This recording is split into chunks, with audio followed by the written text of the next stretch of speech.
Hi, I'm Miss Saunders, and today I'm going to read to you Ada Twist Scientist by Andrea Beatty, illustrated by David Roberts. This is one of my daughter's favorite books, and I wanted to share it with you. So here we go. Ada Marie, said not a word till the day she turned 3. She bounced in her crib and looked all around, observing the world, but not making a sound.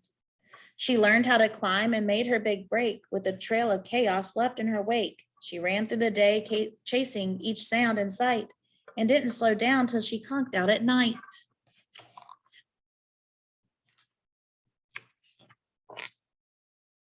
Her parents were frazzled, but tried not to freak as Ada grew bigger and still did not speak. Clearly, young Ada, with lots in her head, would have something to say when it ought to be said.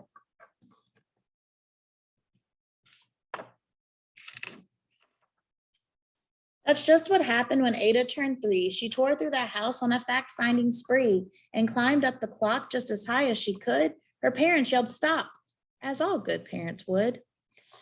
Ada's chin quivered, but she did not cry. She took a deep breath and she simply asked, "Why?"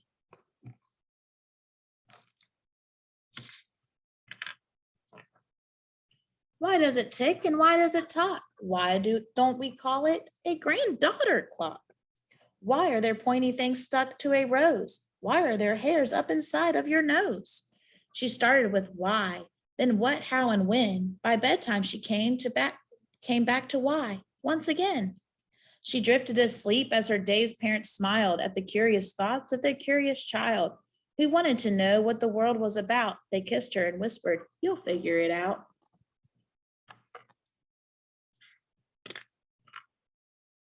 Her parents kept up with their high-flying kid whose questions and chaos both grew as she did.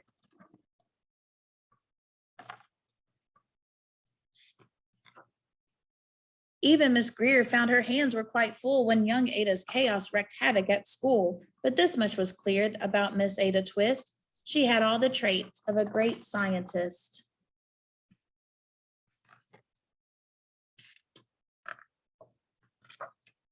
Ada was busy that first day of spring, testing the sounds that made mockingbirds sing.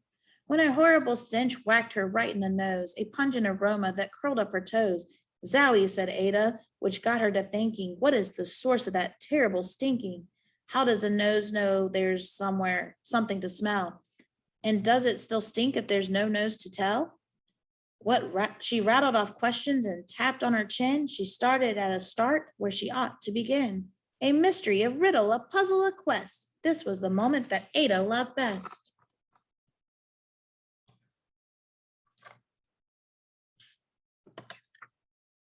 Ada did research to learn all she could of smelling and smells, both the stinky and good. One hypothesis, Ada thought, could be true. The terrible stink came from Dad's cabbage stew.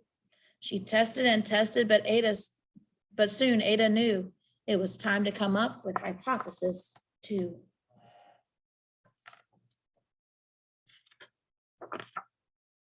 Then zowie, the stink struck again just like that. Hypothesis 2, it's caused by the cat.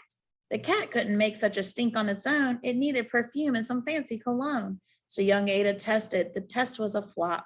She started again, but her parents yelled, "Stop!" About to put the cat in the washing machine. Uh-oh.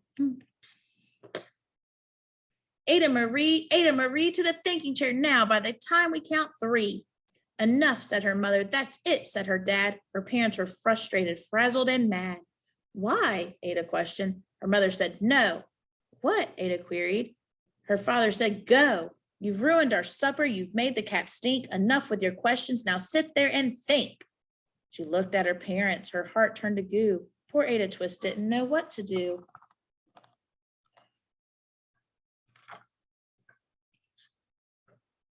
She sat all alone by herself in the hall, and Ada once more could say nothing at all.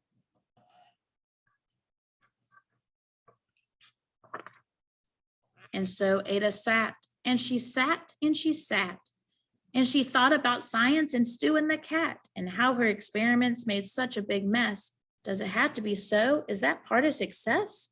Are messes a problem? And while she was thinking, what was the source of that terrible stinking? Ada Marie did what scientists do. She asked a small question, and then she asked two. And each of those led her to three questions more. And some of those questions resulted in four.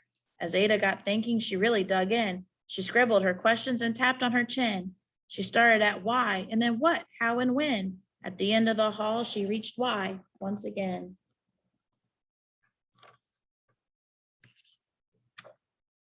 Her parents calmed down and they came back to talk. They looked at the hallway and just had to gawk. No patch of a bare paint could be seen on the wall. The thinking chair now was a great thinking hall. They watched their young daughter and sighed as she did. What would they do with this curious kid who wanted to know what the world was about? They smiled and whispered, "We'll figure it out."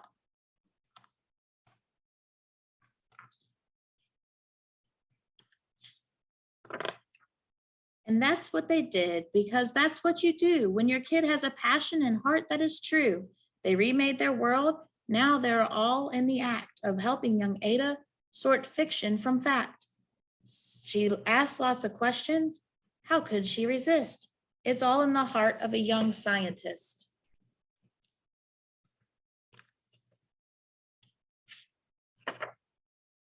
And as for that smell, what can Ada Twist do but learn all she can with her friends in grade 2? Will they discover the stink that curls toes? Well, that is the question. And someday, who knows?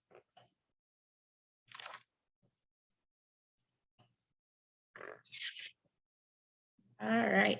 And that is the end of Ada Twist Scientist. I hope you enjoyed it.